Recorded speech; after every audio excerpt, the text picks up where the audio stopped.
Hi, welcome to Code Eureka. നമ്മൾ കഴിഞ്ഞ class നോക്കിയത് യൂസർ ഫ്രണ്ട്ലി ആയിട്ടുള്ള URLs എങ്ങനെ ക്രിയേറ്റ് ചെയ്യാമെന്നായിരുന്നു നമ്മൾ നോക്കിയത്. അതിനുശേഷം നമ്മൾ ഇന്ന് നോക്കുന്നത് സൈറ്റ് മാപ്പിനെ പറ്റിയാണ്. അതായത് നമുക്കൊരു വെബ്സൈറ്റിനെ നമുക്ക് SEO ചെയ്യാനായിട്ട്, അല്ലെങ്കിൽ ഒരു വെബ്സൈറ്റ് നമ്മൾ ഗൂഗിളിൽ സെർച്ച് ചെയ്യുമ്പോൾ നമുക്കത് ടോപ്പിക് കാണിക്കാൻ വേണ്ടി നെക്സ്റ്റ് ചെയ്യേണ്ട നമ്മളൊരു സൈറ്റ് മാപ്പ് ആഡ് ചെയ്യുക എന്നുള്ളതാണ്. നമ്മുടെ വെബ്സൈറ്റിന് ഒരു സൈറ്റ് മാപ്പ് ആഡ് ചെയ്യണം. എന്താണ് ഈ സൈറ്റ് മാപ്പ്? നമുക്ക് സിമ്പിൾ ആണ്. നമ്മളിപ്പോ ഒരു മാളിൽ പോകുന്നു. ഇപ്പൊ എക്സാമ്പിൾ നിങ്ങൾ ഒരു ലുലു മാളിൽ പോകുന്നു. ലുലു മാളിൽ പോകുമ്പോഴത്തേക്ക് നിങ്ങൾ ഫസ്റ്റ് എൻട്രൻസ് ചെന്നത് അവിടെ നോക്കുക. അവിടെ ഒരു സൈറ്റ് മാപ്പ് കാണും. ഈ സൈറ്റ് മാപ്പിൽ നമുക്ക് നോക്കിക്കഴിഞ്ഞാല് ഓരോ ഫ്ലോറിലും നമുക്ക് ഏതൊക്കെ സ്ഥാപനങ്ങളാണ് ഉള്ളത്, എവിടെയാണ് ഫുഡ് കോർട്ട്, എവിടെയാണ് തിയേറ്റർ, നിങ്ങൾക്ക് പോകാനായിട്ടുള്ള സ്റ്റെപ്സ് എവിടെയാണ്, നിങ്ങൾക്ക് പോകാനായിട്ടുള്ള ലിഫ്റ്റ് എവിടെയുണ്ട്, നിങ്ങളിപ്പോ നിൽക്കുന്ന സ്ഥലം നിങ്ങൾക്ക് ഐഡന്റിഫൈ ചെയ്യാൻ പറ്റും. അവിടെ നിങ്ങൾ ലെഫ്റ്റോട്ട് പോയി കഴിഞ്ഞാൽ നിങ്ങൾക്ക് ലിഫ്റ്റിലെത്താം. അവിടുന്ന് തേർഡ് ഫ്ലോറിൽ പോയി കഴിഞ്ഞാൽ അവിടെ ഫുഡ് കോർട്ട് ഉണ്ട്. അങ്ങനെ നമുക്ക് എല്ലാം ഈ സൈറ്റ് മാപ്പിൽ നിന്ന് കിട്ടുന്നതാണ്. ഇവിടെ നിങ്ങൾ കാണുന്നില്ല, ഇതുപോലെ നമുക്ക് വെബ്സൈറ്റിന് നമുക്ക് ഒരു സൈറ്റ് മാപ്പ് ആഡ് ചെയ്യണം. എങ്കിൽ മാത്രമേ നമ്മുടെ സെർച്ച് എഞ്ചിൻ പെട്ടെന്ന് ഫാസ്റ്റ് ആയിട്ട് അത് ക്രോൾ ചെയ്യാൻ പറ്റും. സെർച്ച് എഞ്ചിൻ ക്രോൾ ചെയ്യുന്നത് നമ്മൾ പഠിച്ചല്ലോ. ആദ്യത്തെ ക്ലാസ്സിൽ നമ്മൾ പഠിച്ചത്, കണ്ടിട്ടില്ലാത്തവർ അത് കാണുക. സെർച്ച് എഞ്ചിൻ എങ്ങനെയാണ് വർക്ക് ചെയ്യുന്നത് നമ്മൾ പഠിച്ചു. ആദ്യം ക്രോൾ ചെയ്യും, പിന്നെ എന്ത് ചെയ്യും, ക്രോൾ ചെയ്ത് അതിനുശേഷം അത് സ്റ്റോർ ചെയ്യും, ഇൻഡെക്സ് ചെയ്തിട്ട് റാങ്ക് ചെയ്യും. ഇതാണ് നമ്മൾ പഠിച്ചത്. അപ്പം ഈ ക്രോൾ ചെയ്യാൻ വരുന്ന സമയത്ത് ഇതിനൊരു സൈറ്റ് മാപ്പ് കിട്ടിക്കഴിഞ്ഞാൽ അതിന് എളുപ്പത്തിൽ ഇതിനെ ക്രോൾ ചെയ്യാനായിട്ട് പറ്റും. അപ്പൊ നമുക്ക് അതിനകത്ത് കുറച്ച് പ്രയോറിറ്റി ഒക്കെ സെറ്റ് ചെയ്ത് കൊടുക്കാനൊക്കെ പറ്റും. അതാണ് നമ്മൾ ഇന്നത്തെ ക്ലാസ് നോക്കുന്നത്. അപ്പൊ ഈ സൈറ്റ് മാപ്പ് തന്നെ നിങ്ങൾക്ക് ഇപ്പൊ മനസ്സിലായല്ലോ. നമ്മളിപ്പോ എയർപോർട്ടിൽ ചെന്ന് കഴിഞ്ഞാൽ നമുക്ക് ഓരോ ടെർമിനലിൽ എത്താനായിട്ട് ആ എൻട്രൻസിൽ കൊടുത്തിട്ടുണ്ടാവും, ഒരു സൈറ്റ് മാപ്പ് വെച്ചിട്ടുണ്ടാവും. നിങ്ങളിപ്പോ ലെഫ്റ്റിലേക്ക് പോയി കഴിഞ്ഞാൽ ടെർമിനൽ 1, ടെർമിനൽ 2 അങ്ങനെ എവിടെ നമുക്ക് പെട്ടെന്ന് എത്താനായിട്ട് നമുക്ക് ആക്സസ് ചെയ്യാനായിട്ട് ഈ സൈറ്റ് മാപ്പ് യൂസ് ചെയ്യാം. അപ്പൊ ഈ സൈറ്റ് മാപ്പ് എങ്ങനെയാണെന്ന് വെച്ചാൽ ഇത് ഒരു എക്സാമ്പിൾ ആണ് സൈറ്റ് മാപ്പിന്റെ. അപ്പൊ ഇപ്പൊ നോക്കുമ്പോഴത്തേക്ക് ഈ മാപ്പ് കാണുമ്പോൾ നമുക്കറിയാം ഹോം പേജ് ഉണ്ട്. ഈ ഹോം പേജിൽ എത്ര പേജസ് ഉണ്ട്? എബൌട്ട് അസ് ഉണ്ട്, സർവീസ് ഉണ്ട്, പ്രോഡക്ട്സ് ഉണ്ട്, ബ്ലോഗ്സ് ഉണ്ട്. അപ്പൊ 4 സബ് പേജസ് ഉണ്ട്. അതിന്റെ താഴെ എബൌട്ട് അസിന് ഉള്ളിൽ താഴെയായിട്ട് കോണ്ടാക്ട് അസ് ഉണ്ട്. സർവീസസിനോട് സർവീസ് 1, സർവീസ് 2, സർവീസ് 3, അതുപോലെ പ്രോഡക്റ്റ് അണ്ടറിൽ കുറെ പ്രോഡക്ട്സ് ഉണ്ടെന്ന് നമുക്കിവിടെ കാണാൻ പറ്റും. ഈ ബ്ലോഗ്സിന്റെ അണ്ടറിൽ ഒറ്റ ബ്ലോഗേ ഉള്ളൂ, അല്ലെങ്കിൽ ഒരുപാട് ബ്ലോഗ് ഉണ്ട്, ബ്ലോഗ് 1, ബ്ലോഗ് 2 അങ്ങനെ പേജസ് വരും. ഇതെല്ലാം ഓരോ വെബ് പേജിനാണ് ഡിനോട്ട് ചെയ്യുന്നത്. ഹോം എന്ന് പറഞ്ഞു കഴിഞ്ഞാൽ ഒരു വെബ് പേജ്, അതിന്റെ ഉള്ളിൽ നമ്മൾ ഒരു 4 ലിങ്ക് ആയിട്ട് കൊടുക്കത്തില്ലേ. ഇത് വന്നു കഴിഞ്ഞാൽ നമുക്ക് ഹോം, ഒരു വെബ്സൈറ്റ് നമ്മൾ കയറി കഴിഞ്ഞാൽ കണ്ടില്ലേ, ഹോം കഴിഞ്ഞാൽ course, placement, gallery, about us, ഇത്രയും പേജസ് ഉണ്ട്. അതാണ് നമ്മൾ ആ സൈറ്റ് മാപ്പിൽ കാണിച്ചിരുന്നത്. About us, service, product, blog. അതിനുള്ളിൽ ഓരോ സർവീസിന്റെ ഉള്ളിൽ സർവീസ് 1, സർവീസ് 2, സർവീസ് 3 എന്ന് കാണിച്ചേക്കുന്നത് അതുപോലെ തന്നെയാണ്. ഇവിടെ നമ്മൾ കോഴ്സിന്റെ ഉള്ളിൽ ഇപ്പൊ ഇവിടെ ഒറ്റ പേജുകൾ, അല്ലെന്നുണ്ടെങ്കിൽ ഇപ്പൊ അങ്ങനെയുള്ള പേജുകളിൽ നിങ്ങൾ വന്നു കഴിഞ്ഞാൽ നിങ്ങൾക്ക് അത് മനസ്സിലാവും, കാണുമ്പോൾ നിങ്ങൾക്ക് മനസ്സിലാവും. ഈ മെനു ആയിട്ട് താഴേക്ക് കാണിക്കുന്ന പേജുകൾ ഉണ്ടാവുമല്ലോ, അവിടെ നമുക്ക് ഓരോന്നിന്റെ അണ്ടറിൽ നമുക്ക് കുറച്ച് ഇവിടെ കണ്ടില്ലേ, ട്രെയിനിങ്, ഇന്റേൺഷിപ്പ്, ഇതാണ് ഇന്നർ പേജുകൾ. ഇതേപോലെ നമുക്കിപ്പം ഇവിടെ കോഴ്സസ് അണ്ടറിൽ കോഴ്സ് 1, കോഴ്സ് 2, കോഴ്സ് 3, അതുപോലെ പ്ലേസ്മെന്റ് അണ്ടറിൽ ഇത്രയുണ്ട്, സർവീസിനുള്ള സർവീസ് 1, 2, 3. ഇതുപോലെ നമുക്ക് ഒരു സൈറ്റ് മാപ്പ് നമുക്ക് ക്രിയേറ്റ് ചെയ്യാൻ പറ്റും. നമ്മുടെ വെബ്സൈറ്റിന് ഒരു സൈറ്റ് മാപ്പ് ക്രിയേറ്റ് ചെയ്ത് കഴിഞ്ഞാൽ അത് നമ്മുടെ വെബ്സൈറ്റിൽ ആഡ് ചെയ്ത് കഴിഞ്ഞാൽ നമുക്ക് എന്താണ്, ഈ സെർച്ച് എഞ്ചിൻ ട്രോൾ ചെയ്ത് വരുമ്പോൾ ഈ സൈറ്റ് മാപ്പ് അത് ആക്സസ് ചെയ്ത് പെട്ടെന്ന് തന്നെ അതിന് നമ്മൾ ട്രോൾ ചെയ്ത് അവർക്ക് ഇൻഡെക്സ് ചെയ്ത് റാങ്ക് ചെയ്യാനായിട്ട് പറ്റും. അങ്ങനെ നമുക്ക് സൈറ്റ് മാപ്പ് ആഡ് ചെയ്ത് കഴിഞ്ഞാൽ നമ്മുടെ വെബ്സൈറ്റ് ഏറ്റവും ടോപ്പ് വരാനുള്ള ചാൻസ് കൂടുതലാണ്. അപ്പൊ ഈ പറഞ്ഞ കാര്യങ്ങളെല്ലാം നമ്മൾ ഓരോന്നോരോന്നായിട്ട് നമ്മുടെ വെബ്സൈറ്റിൽ ആഡ് ചെയ്യണം. നമ്മൾ ആദ്യം തൊട്ട് പഠിക്കുന്ന ഈ മെറ്റാഡേറ്റ ആയാലും, യൂസർ ഫ്രണ്ട്ലി URL ആയാലും, കീവേഡ് റിസർച്ച് നമ്മൾ എങ്ങനെ ചെയ്യാം, കീവേഡ്സ് യൂസ് ചെയ്യുക, അങ്ങനെയുള്ള കാര്യങ്ങളുടെ കൂടെ ഈ സൈറ്റ് മാപ്പ് കൂടെ ചെയ്യുമ്പോഴാണ് നമ്മുടെ SEOയിൽ നമ്മുടെ ടോപ്പിൽ വരുന്നത്. അപ്പൊ ഈ സൈറ്റ് മാപ്പ് വളരെ ഇമ്പോർട്ടന്റ് ആണ്. ഇത് ആഡ് ചെയ്തില്ലെങ്കിലും ഇത് പറഞ്ഞു. പക്ഷെ നമ്മൾ ആഡ് ചെയ്തതിന്റെ ഗുണം എന്ന് വെച്ച് കഴിഞ്ഞാൽ നമ്മൾ ഈ ഇൻഡെക്സ് ചെയ്ത് നമ്മുടെ റാങ്കിങ് മുകളിൽ വരാനായിട്ടുള്ള ചാൻസ് വളരെ കൂടുതലാണ്. ഫാസ്റ്റ് ആയിട്ട് അത് നമ്മളെ ക്രോൾ ചെയ്യാനായിട്ട് ചാൻസസ് ഉണ്ട്. അപ്പൊ ഈ സൈറ്റ് മാപ്പിനെ പറ്റിയാണ് നമ്മൾ ഇന്നത്തെ ക്ലാസ്സിൽ പഠിക്കുന്നത്. അപ്പൊ സൈറ്റ് മാപ്പ് എന്താണെന്ന് നിങ്ങൾക്ക് ഒരു ഐഡിയ കിട്ടിയല്ലോ. ഇതുപോലെ തന്നെയാണ് നമ്മൾ ഈ വെബ്സൈറ്റിനകത്ത് സൈറ്റ് മാപ്പ് ആഡ് ചെയ്യുന്നത്. അപ്പൊ ഒരു വെബ്സൈറ്റിൽ സൈറ്റ് മാപ്പ് ഉണ്ടോ, അല്ലെങ്കിൽ ആ സൈറ്റ് മാപ്പ് ആക്സസ് ചെയ്യുന്നത് എങ്ങനെയാണെന്ന് വെച്ച് കഴിഞ്ഞാൽ നമ്മളിവിടെ നിന്നിട്ട് ഏത് വെബ്സൈറ്റ് എടുത്താലും അതിന്റെ അകത്ത് ഒരു സ്ലാഷ് കൊടുക്കുക, സൈറ്റ് മാപ്പ് എന്ന് ടൈപ്പ് ചെയ്യുക. സൈറ്റ് മാപ്പ് .xml ആയിരിക്കും ഈ സൈറ്റ് മാപ്പ്. അതൊന്നും നിങ്ങൾ കണ്ട് പേടിക്കേണ്ടത്. ഇത് നമുക്കൊരു 20 മിനിറ്റ് മെനക്കെട്ട് കഴിഞ്ഞാൽ ഒരു സൈറ്റ് മാപ്പ് ആഡ് ചെയ്യാനായിട്ട് പറ്റും. അതിന് ഒരുപാട് ടൂൾസ് ഒക്കെ ഉണ്ട്.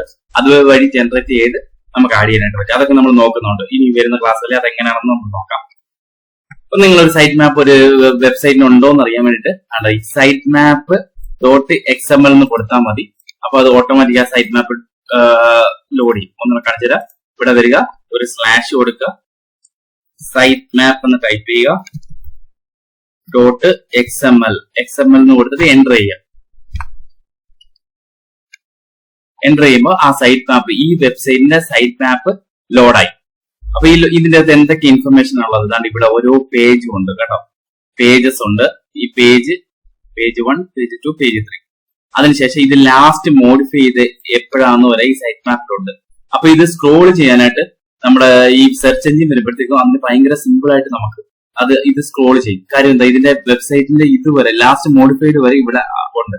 ഇനി ഓരോന്നിനും ഈ പോസ്റ്റ് എന്ന് പറഞ്ഞ ഒരു ഹെഡ് ഉണ്ട്, പേജ് എന്ന് പറഞ്ഞ ഒരു സൈറ്റ് മാപ്പ് ഉണ്ട്, ടെസ്റ്റിമോണിയൽ എന്ന് പറഞ്ഞൊരു സൈറ്റ് മാപ്പ് ഉണ്ട്, കാറ്റഗറി എന്ന് പറഞ്ഞ സൈറ്റ് മാപ്പ്. ഇതിന്റെ ഉള്ളിൽ ഒന്നിലധികം പേജസ് ഉണ്ടാവും. നമ്മൾ ഈ സൈറ്റ് മാപ്പിൽ കണ്ടതുപോലെ കണ്ടോ, ഹോമിന്റെ ഉള്ളിൽ 4 പേജസ് ഉണ്ട്. അതുപോലെ സർവീസിനുള്ളിൽ 1, 2, 3 അങ്ങനെ 3 പേജ് ഉണ്ടാവും. ഇതുപോലെ തന്നെ ആയിരിക്കും ആ സൈറ്റ് മാപ്പിൽ കാണിക്കുന്നത്. ഇതാണ് പോസ്റ്റിന്റെ ഉള്ളിൽ ക്ലിക്ക് ചെയ്ത് നോക്കിയിട്ട് നിങ്ങൾക്ക് കാണാൻ പറ്റും എത്ര പേജ് ഉണ്ടെന്ന്. ഇത്രയും പോസ്റ്റുകളുണ്ട് ഈ വെബ്സൈറ്റിൽ. ഓരോ വെബ്സൈറ്റിൽ എത്ര പോസ്റ്റ് ഉണ്ടോ അത്രയും പോസ്റ്റിന്റെ വരും. വേണ്ട, ഓരോ പേജും ഉണ്ട് തന്നെ, ഓരോ ഇൻഫോടെക് റിക്രൂട്ട്മെന്റ് ഡ്രൈവ്, അങ്ങനെ ഓരോന്നിന്റെയും ഇത് കൊടുത്തേക്കുന്നുണ്ടോ. അത് ലാസ്റ്റ് മോഡിഫൈ ചെയ്തെന്നാണ്. അതിൽ എത്ര ഇമേജസ് ഉണ്ട്, ഓരോ പേജിൽ എത്ര ഇമേജസ് ഉണ്ടെന്ന് വരെ ഈ സൈറ്റ് മാപ്പ് ഇതിനകത്ത് വരും. അതായത് നമ്മൾ ഓരോ പേജ് അപ്ഡേറ്റ് ചെയ്യുമ്പോൾ നമ്മൾ സൈറ്റ് മാപ്പ് ആഡ് ചെയ്തിട്ടുണ്ടെങ്കിൽ ഈ സൈറ്റ് മാപ്പിന്റെ അകത്ത് ഓട്ടോമാറ്റിക് ആയിട്ട് അപ്ഡേറ്റ് ആവും. അപ്പൊ ഇതൊരു ഇൻഡെക്സ് മാതിരിയാണ്. അപ്പൊ ഈ ഗൂഗിൾ സെർച്ച് എഞ്ചിൻ വന്ന് നമ്മൾ ക്രോൾ ചെയ്യുന്ന സമയത്ത് എന്ത് ചെയ്യും, ഈ ഇൻഫർമേഷൻ അത് പെട്ടെന്ന് അതിന് എടുക്കാനായിട്ട് പറ്റും. ലാസ്റ്റ് മോഡിഫൈ എന്നാണ് ഇതിന്റെ അത് ഇമേജ് എത്ര ഉണ്ട്. ഈ ഓരോ സൈറ്റും നമുക്ക് എപ്പോഴും എന്ന് വെച്ചാൽ ഈ ഇൻഡെക്സ് ഉണ്ടായതുകൊണ്ട്, ഈ സൈറ്റ് മാപ്പ് ഉണ്ടായതുകൊണ്ട് ഈ സെർച്ച് എഞ്ചിന് പെട്ടെന്ന് വന്ന് ഇത് ക്രോൾ ചെയ്തുകൊണ്ട് പോകാനായിട്ട് പറ്റും. അതാണ് ഇതുകൊണ്ടുള്ള ഗുണം. ഇതുണ്ട്. ഇപ്പൊ നമ്മൾ അതുപോലെ തന്നെ ഒരു ടെസ്റ്റിമോണിയലിന്റെ അകത്ത് കയറി നോക്കിക്കഴിഞ്ഞാൽ അതിന്റെ അകത്ത് എത്ര പേജ് ഉണ്ടെന്ന് കാണാൻ പറ്റും കേട്ടോ.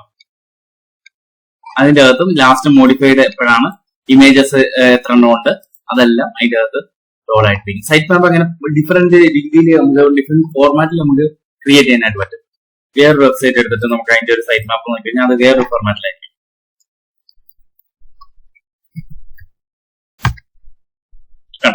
ഇത് വേറൊരു സൈറ്റ് മാപ്പ്, ഇത് വേറൊരു ഫോർമാറ്റിലുള്ള സൈറ്റ് മാപ്പാണ്. ഇതെല്ലാം നമുക്ക് ടൂൾസ് ഉപയോഗിച്ച് ക്രിയേറ്റ് ചെയ്യേണ്ടത്, അതൊക്കെ നമുക്ക് സിമ്പിൾ ആയിട്ട് നോക്കാം. നിങ്ങളിപ്പോ സൈറ്റ് മാപ്പ് എന്താണെന്ന് അറിഞ്ഞിരിക്കുക. അതിനുശേഷം നമ്മളത് ക്രിയേറ്റ് ചെയ്യുമ്പോൾ നിങ്ങൾക്ക് മനസ്സിലാവും ഇത് വളരെ സിമ്പിൾ ആണെന്നുള്ളത്. അപ്പൊ ഇത് ഇവിടെ കാണിക്കുന്ന വേറൊരു ഫോർമാറ്റ് ആണെന്നേ ഉള്ളൂ. ഇതാണ് ഇത് URL. ഇത് കണ്ടോ, ഇത് ഈ കാണിക്കുന്നതാണ് URL. അതിന്റെ അകത്ത് ലാസ്റ്റ് മോഡിഫൈഡ് എത്രയാണെന്നുള്ളത് ഇവിടെ ഓട്ടോമാറ്റിക്കായിട്ട് അപ്ഡേറ്റ് ആവും. അതുപോലെ തന്നെ പ്രയോറിറ്റിയും കൂടെ നമുക്ക് സെറ്റ് ചെയ്യാം. അപ്പൊ നമുക്ക് ഈ സൈറ്റ് മാപ്പ് ചെയ്യുമ്പോൾ എങ്ങനെ ഈ സൈറ്റ് മാപ്പ് ചെയ്യാമെന്നുള്ളത് നമുക്ക് ഇനി അടുത്ത ക്ലാസ് നോക്കാം. അതിന് ടൂൾസ് ഉപയോഗിച്ച് സൈറ്റ് മാപ്പ് എങ്ങനെ ക്രിയേറ്റ് ചെയ്യാം. ഒരു അരമണിക്കൂറിനുള്ളിൽ ഒരു സൈറ്റ് മാപ്പ് നമുക്ക് ക്രിയേറ്റ് ചെയ്യാനായിട്ട് പറ്റും. അപ്പൊ നമുക്ക് ഈ സൈറ്റ് മാപ്പ് എന്താണെന്ന് മനസ്സിലാക്കുക. സൈറ്റ് മാപ്പ് എന്ന് പറഞ്ഞാൽ നിങ്ങൾക്ക് മനസ്സിലായി, നമുക്കിപ്പോ ഒരു മാളിൽ ചെല്ലുന്നു അല്ലെങ്കിൽ ഒരു എയർപോർട്ടിൽ ചെല്ലുന്നു, അവിടുത്തെ ഫെസിലിറ്റീസ് അല്ലെങ്കിൽ അവിടുത്തെ എത്ര റൂമുകളുണ്ട് അതെല്ലാം അവര് ഡിസ്പ്ലേ ചെയ്തേക്കുന്ന ഒരു മാപ്പാണ് സൈറ്റ് മാപ്പ്. അപ്പൊ നമുക്ക് അവിടെ അറിയാൻ പറ്റി എവിടെയാണ് ഈ ലിഫ്റ്റ് ഉള്ളത്, എവിടെയാണ് ഈ ഷോപ്പുകളൊക്കെ ഉള്ളത്. ഇപ്പൊ മാളിൽ ചെന്ന് കഴിഞ്ഞാൽ ഇപ്പൊ നമ്മുടെ ഷോപ്പ് തപ്പിയായിരിക്കും മാളിൽ ചെല്ലുന്നത്. അത് എവിടെയാണെന്ന് നമുക്ക് ആ സൈറ്റ് മാപ്പ് നോക്കി കഴിഞ്ഞാൽ താഴത്തെ ആ ഗ്രൗണ്ട് ഫ്ലോറിൽ നമ്മൾ ആ ചെല്ലുന്ന എൻട്രൻസിൽ തന്നെ ഒരു സൈറ്റ് മാപ്പ് ആണ്. അതിൽ നോക്കിക്കഴിഞ്ഞാൽ മനസ്സിലാവും ഈ സെക്കൻഡ് ഫ്ലോറിൽ ഇത്രാമത്തെ ഷോപ്പാണെന്ന് അതിൽ നോക്കുമ്പോൾ മനസ്സിലാവും. നമുക്ക് ഇപ്പൊ നമ്മൾ നിൽക്കുന്ന ഗ്രൗണ്ട് ഫ്ലോർ ആണ്. ആ ഗ്രൗണ്ട് ഫ്ലോറിൽ നോക്കുമ്പോൾ നമ്മൾ ലെഫ്റ്റിലോട്ട് പോകണോ റൈറ്റിലോട്ട് പോകണോ എന്ന് മനസ്സിലാവും. അവിടുന്ന് നമുക്ക് എവിടുന്ന് സ്റ്റെപ്പ് ഉണ്ട് അല്ലെങ്കിൽ എവിടുന്ന് നമുക്ക് ലിഫ്റ്റ് കിട്ടും എന്നുള്ളത് മനസ്സിലാവും. അതാണ് സൈറ്റ് മാപ്പ്.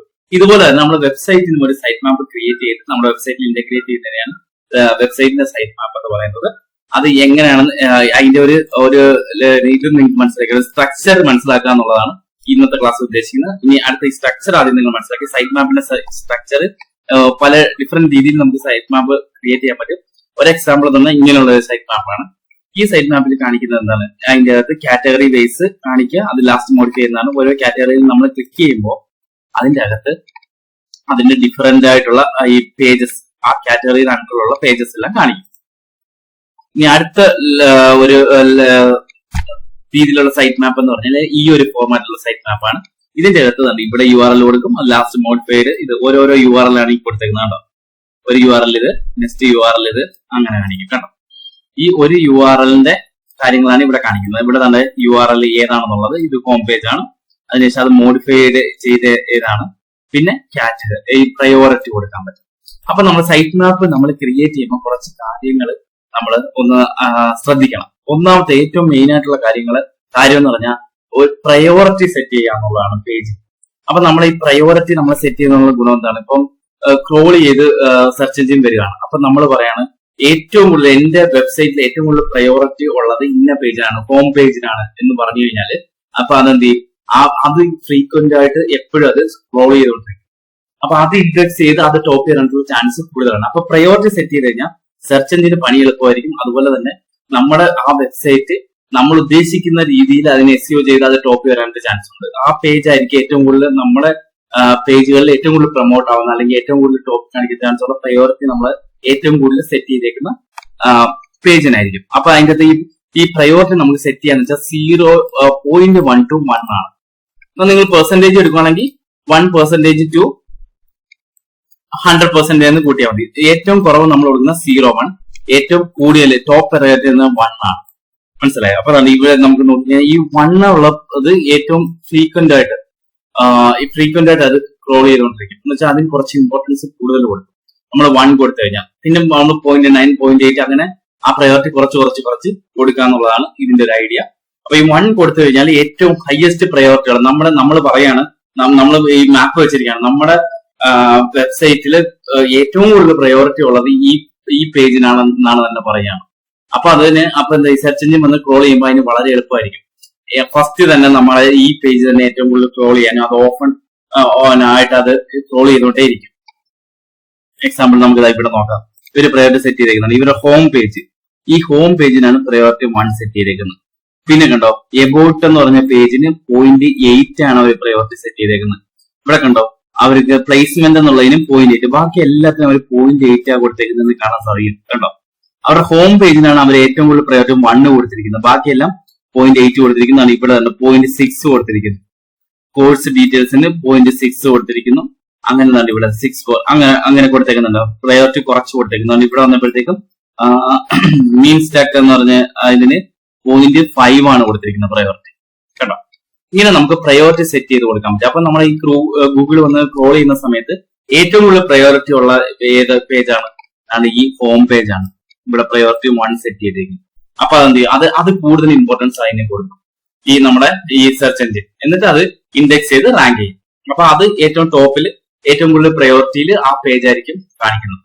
ഇതാണ് നമ്മുടെ സൈറ്റ് മാപ്പിന്റെ ഒരു ബേസിക് ഐഡിയ. അപ്പൊ ഇതിന്റെ അകത്ത് സൈറ്റ് മാപ്പിൽ കുറച്ച് നമ്മൾ ബെസ്റ്റ് പ്രാക്ടീസസ് എന്ന് പറഞ്ഞിട്ട് കുറച്ച് കാര്യങ്ങളുണ്ട്. അത് നിങ്ങൾ ഗൂഗിളിൽ സെർച്ച് ചെയ്താൽ നിങ്ങൾക്ക് ഒരുപാട് കാര്യങ്ങൾ കിട്ടും. എന്തൊക്കെയാണ് കാറ്റഗറൈസ് ചെയ്ത് കൊടുക്കുക. കാറ്റഗറൈസ് ചെയ്ത് കൊടുക്കുക എന്ന് പറഞ്ഞാൽ എന്താ? നമ്മൾ തന്നെ ഇവിടെ കൊടുത്തിരിക്കുന്നുണ്ടോ പേജസ് എല്ലാം കൂടെ ഒരു കാറ്റഗറി ആയിട്ട് കൊടുത്ത് അതിന്റെ ഉള്ളിൽ കൊടുത്തിരിക്കുന്നു. ടെസ്റ്റിമോണിയൽ എല്ലാം വേറൊരു കാറ്റഗറി എന്ന് പറഞ്ഞാൽ വേറൊരു കൊടുത്തിരിക്കുന്നു. ഇത് ക്ലിക്ക് ചെയ്ത് നോക്കുമ്പോൾ അതിന്റെ ഇന്നർ പേജുകൾ നമുക്ക് കാണാൻ പറ്റും. ഇതിന്റെ 2 കാറ്റഗറി കൊടുത്തിരിക്കുന്നു. ഇങ്ങനെ കാറ്റഗറൈസ് ചെയ്ത് കൊടുക്കുക. പോസ്റ്റ് എല്ലാം കൂടെ അവരിപ്പം, അതായത് ഈ പോസ്റ്റ് എന്ന് പറഞ്ഞാൽ ബ്ലോഗ് ആയിരിക്കും. അപ്പൊ ഇങ്ങനെയുള്ള ബ്ലോഗുകളെല്ലാം കൂടെ അവരൊരു കാറ്റഗറി ആയിട്ട് ഇത് കൊടുത്തിരിക്കുന്നു.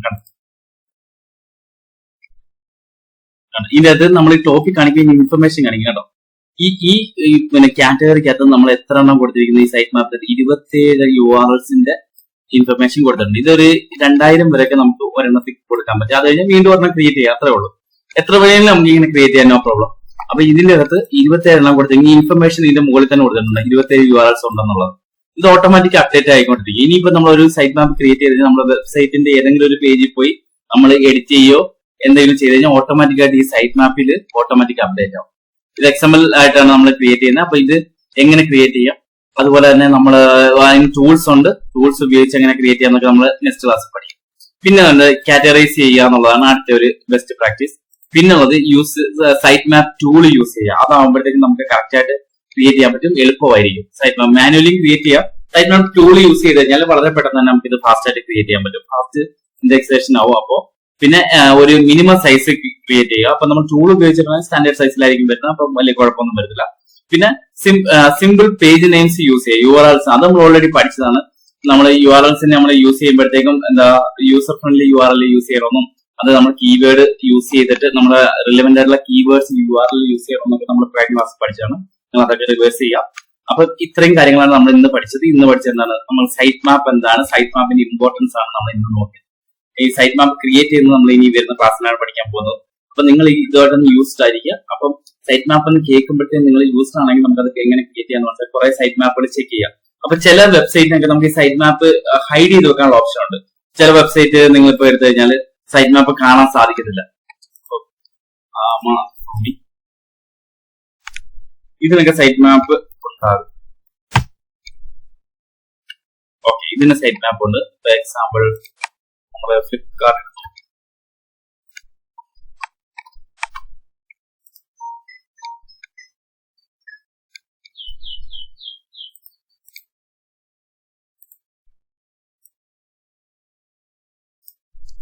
പിന്നെ നമ്മളിപ്പം സൈറ്റ് മാപ്പ് .xml കൊടുത്തു കഴിഞ്ഞാൽ ചില വെബ്സൈറ്റ് ഒക്കെ ഇത് ഹൈഡ് ചെയ്ത് വെക്കും കേട്ടോ. ഇപ്പൊ ഇവിടെ നമുക്ക് സൈറ്റ് മാപ്പ് ഹൈഡ് ചെയ്ത് വെക്കാനുള്ള ഓപ്ഷൻ ഉണ്ട്. നമുക്ക് ഇതാരും കാണണ്ടെന്നുണ്ടെങ്കിൽ നമ്മുടെ സൈറ്റ് മാപ്പ് ഹൈഡ് ചെയ്ത് വെക്കാനായിട്ട് പറ്റും. മനസ്സിലായി? ഇപ്പൊ ഇതാണ് നമ്മൾ ഇന്നത്തെ ക്ലാസ്സിൽ പഠിച്ചത്. സൈറ്റ് മാപ്പ് എന്താണെന്ന് പഠിച്ചു. ആ സൈറ്റ് മാപ്പ് പല ടൈപ്പിൽ നമുക്ക് ക്രിയേറ്റ് ചെയ്യാം, പല ഫോർമാറ്റിൽ ക്രിയേറ്റ് ചെയ്യാമെന്ന് മനസ്സിലായി. ഇതൊരു ഫോർമാറ്റ് ആണ്, ഇത് മറ്റൊരു ഫോർമാറ്റ് ആണ്. അപ്പൊ ഇതിന്റെ അകത്ത് ഈ സൈറ്റ് മാപ്പിലെല്ലാം അതിന്റെ ഇൻഫർമേഷൻ, എത്ര കാറ്റഗറി ഉണ്ട്, അതിന്റെ ഓരോ കാറ്റഗറിയുടെ ഉള്ളിൽ എത്ര URLs ഉണ്ടെന്നുള്ളതെല്ലാം. ഇതിപ്പോ 4 സൈറ്റ് മാപ്പ് ഉണ്ട്. 4 സൈറ്റ് മാപ്പാണ് ഈ കിടക്കുന്നത്. മെയിൻ ഹെഡിങ് എന്ന് വെച്ചാൽ ഓരോ സൈറ്റ് മാപ്പ് ആയിട്ടാണ് ഇത് കാൽക്കുലേറ്റ് ചെയ്യുന്നത്. ഇതിന്റെ ഉള്ളിൽ ഓരോ മാപ്പിനുള്ളിലും ഒരുപാട് ഇത് വരും. എന്ന് വെച്ച് കഴിഞ്ഞാൽ നമ്മൾ കാറ്റഗറൈസ് ചെയ്യുകയാണ്. പോസ്റ്റ് എന്ന് പറഞ്ഞ ഒരു സൈറ്റ് മാപ്പ് ക്രിയേറ്റ് ചെയ്തിട്ട് അതിന്റെ ഉള്ളിൽ നമ്മൾ പോസ്റ്റുകളെല്ലാം ഡിസ്പ്ലേ ചെയ്യുക. അപ്പൊ അതാണ് 27 URL കണ്ടോ. അതിനുശേഷം തന്നെ ഇവിടെ 4 സൈറ്റ് മാപ്പ് എന്ന് കാണിക്കുന്നുണ്ട്. ഇതാണ് 4 സൈറ്റ്. പേജസ് എല്ലാം നമ്മൾ വേറൊരു കാറ്റഗറി ആയിട്ട് കൊടുത്തു. അവിടെ 44 URL ഉണ്ട്. മനസ്സിലായി? ഈ ഐഡിയ നിങ്ങൾക്ക് മനസ്സിലായെന്ന് വിചാരിക്കുന്നു. ഇപ്പൊ നമ്മള് എന്താ ഈ സൈറ്റ് മാപ്പിന്റെ ഈ ഹോം പേജിന് അണ്ടറിൽ എത്ര എണ്ണം വരും അങ്ങനെയുള്ളതാണ് നമ്മൾ ഈ ഇതായിട്ട് കൊടുത്തിരിക്കുന്നത്. അതായത് നമ്മൾ ഇവിടെ നോക്കി ഹോം പേജ്, അതിന്റെ ഉള്ളിൽ 4 എണ്ണം ഉണ്ടെങ്കിൽ ഹോം എന്ന് പറഞ്ഞൊരു കാറ്റഗറി ആയിട്ട് നമ്മൾ ഒരു സൈറ്റ് മാപ്പായിട്ട് ക്രിയേറ്റ് ചെയ്തിട്ട് അതിന്റെ അകത്ത് അത് ക്ലിക്ക് ചെയ്യുമ്പോൾ 4 എണ്ണം കാണിക്കും. മനസ്സിലായി? അതാണ് ഉദ്ദേശിച്ചത്. അതുപോലെ തന്നെ ഈ സൈറ്റ് മാപ്പിന് അതുള്ള ഇൻഫർമേഷൻ നമുക്ക് ഒരു ഐഡിയ വേണം. സൈറ്റ് മാപ്പിന് അത് എത്ര സൈറ്റ് മാപ്പ് ഉണ്ടെന്ന് ടോപ്പിൽ കാണിക്കും. അതുപോലെ തന്നെ ഇവിടെ ലാസ്റ്റ് മോഡിഫൈഡ് എത്രയാണെന്നുള്ളത് ഇവിടെ കാണിക്കും. ഇനി വേറൊരു ഫോർമാറ്റിലുള്ള സൈറ്റ് മാപ്പാണ് ഇത്. ഇതിന്റെ അകത്ത് ഓരോ URL ആയിട്ടാണ് കൊടുക്കുന്നത്. ഇതൊരു URL-ന്റെ ആണ്. അപ്പൊ ഇത് ഹോം പേജിന്റെ ആണ്. അത് ലാസ്റ്റ് മോഡിഫൈ ചെയ്ത് എപ്പോഴാണ് അതിന്റെ പ്രയോറിറ്റി നമുക്ക് സെറ്റ് ചെയ്യാൻ പറ്റും. പ്രയോറിറ്റി നമ്മൾ പഠിച്ചു. 0, 1 to 1 ആണ് പ്രയോറിറ്റി കൊടുക്കുന്നത്. 1 ആണ് ഏറ്റവും ഹയസ്റ്റ് പ്രയോറിറ്റി. അതായിരിക്കും ഏറ്റവും കൂടുതൽ സ്ക്രോൾ ചെയ്യുന്നത്. എപ്പോഴും അത് സ്ക്രോൾ ചെയ്തുകൊണ്ടിരിക്കും. അതിനൊരു ഇമ്പോർട്ടൻസ് ഈ സെർച്ച് എഞ്ചിൻ കൊടുക്കും. അത് ടോപ്പിക് കാണിക്കാൻ ചാൻസ് കൂടുതലാണ്. പിന്നെ അതനുസരിച്ച് അടുത്ത പേജിന് നമ്മൾ എന്ത് ചെയ്യും, ഈ പ്രയോറിറ്റി കുറച്ച് കൊടുക്കും. അപ്പം ഇതിന്റെ അകത്ത് നമുക്ക് എത്ര ഇമേജസ് ഉണ്ടെന്ന് വരെയുള്ള ഡീറ്റെയിൽസ് ഇതിൽ നിന്ന് സെർച്ച് ചെയ്തിട്ട് കിട്ടും. ഓരോ പേജിലും എത്ര ഇമേജസ് ഉണ്ട്. അതുകൊണ്ട് ഇവിടെ കണ്ടോ, ഇമേജ് 1. ഇതിന്റെ അകത്ത് ഒരു ഇമേജ് ആണ്. ഇതിലെല്ലാം ഓരോ ഇമേജേ ഉള്ളൂ. ഓരോ പേജിൽ എത്ര ഇമേജസ് ഇതുണ്ടെന്നും അത് ലാസ്റ്റ് എന്നാണ് സ്ക്രോൾ ചെയ്തതെന്നും മോഡിഫൈ ചെയ്തതെന്നും നമുക്ക് അറിയാൻ പറ്റും. അപ്പോൾ ഈ സൈറ്റ് മാപ്പിന്റെ അത് ഓട്ടോമാറ്റിക്കായിട്ട് വെബ്സൈറ്റ് അപ്ഡേറ്റ് ആവുന്നതനുസരിച്ച് ഓട്ടോമാറ്റിക്കായിട്ട് ഈ സൈറ്റ് മാപ്പിലും അപ്ഡേറ്റ് ആയിക്കൊണ്ടിരിക്കും. മനസ്സിലായി? ഇത്രയാണ് നമ്മുടെ സൈറ്റ് മാപ്പിനെ പറ്റി നോക്കാനുള്ളത്. അപ്പൊ ഈ ഇത്രയും കാര്യങ്ങൾ നിങ്ങൾ ഏതെങ്കിലുമൊക്കെ സൈറ്റിൽ പോയിട്ട് ഈ ഇത് നോക്കാം. എന്ന് വെച്ചാൽ സൈറ്റ് മാപ്പ് .xml നോക്കാം. ചില സൈറ്റുകൾ ഹൈഡ് ചെയ്ത് വെച്ചേക്കും. മിക്കവാറും സൈറ്റിലൊക്കെ കാണാനായിട്ട് സാധിക്കും. അപ്പൊ ഇത് പല ഫോർമാറ്റിലുണ്ട്. ഇത് നിങ്ങളൊന്ന് ശ്രദ്ധിക്കുക. അവരെങ്ങനെയാണ് പ്രയോറിറ്റി സെറ്റ് ചെയ്തിരിക്കുന്നത്. ഈ ഫോർമാറ്റ് ആണെങ്കിൽ അത് നിങ്ങളത് ചെക്ക് ചെയ്യുക. അത് കാറ്റഗറൈസ് ചെയ്തേക്കുന്നത് എങ്ങനെയാണ്, ഇതൊക്കെ ഒന്ന് നോക്കുക. ഇത് പഠിച്ചു വെക്കുക. നമ്മൾ നെക്സ്റ്റ് ക്ലാസ്സിൽ പഠിക്കുന്ന ഇതിന്റെ അഡ്വാൻസ് ലെവൽ ആയിരിക്കും. അപ്പൊ ഇത് ബേസിക്സ് എല്ലാം നിങ്ങൾ കറക്റ്റ് ആയിട്ട് പഠിച്ചു വെക്കുക. നമുക്ക് നെക്സ്റ്റ് ക്ലാസ് കാണാം. Thanks so much.